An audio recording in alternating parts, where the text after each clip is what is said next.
আমরা একটা যে কোনো একটা ব্লকিং রাখবো, ঠিক আছে, যাতে ব্যাটারির ভোল্টেজটা ব্যাক করে না আসতে পারে। এখানে এটা হইছে কিন্তু এটা কিন্তু ব্লকিং হয়ে গেছে, তাই না?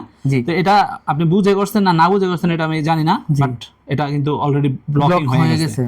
তো যে কোনো একটা হয় এটা ব্লকে থাকতে হবে, নয় এটা ব্লকে থাকতে হবে, যে কোনো একটা ব্লকে থাকতে হবে। আর দুইটা যদি আমরা এই ফরওয়ার্ডে হয়ে যায় তাহলে কিন্তু হবে না। তো আর্কিটেকচারটা সেই অনুযায়ী হইতে হবে। তাহলে ওইভাবে একটা করেন যে শুধু এন চ্যানেল এন চ্যানেল। আচ্ছা, এন চ্যানেল তাহলে হচ্ছে আমি এন চ্যানেল আগে আঁকি। এই ক্ষেত্রে কি করবেন, আগে এটারে এই পাশেরটা সেকেন্ড যে মসফেট আছে এইটাকে আগে কাজ করব, রিভার্স ব্লকিং এর ওই রিভার্স ব্লকিংটা আগে কাজ করে নেবেন, করে নিতে হবে, বা ফার্স্টেও করলে সমস্যা নাই, ঠিক আছে, কিন্তু একটারে আমরা রিভার্স হবে, ব্লক করে নিব। N channel source gate drain.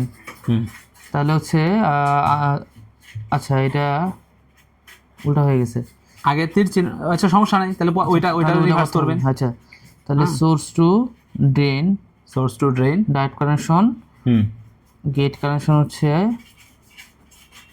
Down, আর হচ্ছে এখানে হচ্ছে সোর্স টু ড্রেন, তাহলে drain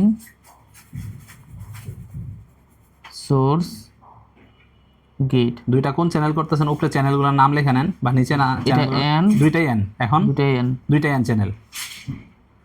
source to drain gate connection down, গেটের দিকে ডাউন, সোর্স টু ড্রেন। তাহলে মানে এটা আছে জাস্ট এটার সাথে এটা ড্রেন কানেকশন করে দেন, ড্রেন টু ড্রেন, তারপরে এটার সাথে এটা ড্রেনের কানেকশন করে দেন, হয়ে গেল, ঠিক আছে। তাহলে দুইটাই এন চ্যানেল দিয়ে হয়ে গেল। এখন দুইটা পি চ্যানেল করেন, দুইটা পি চ্যানেল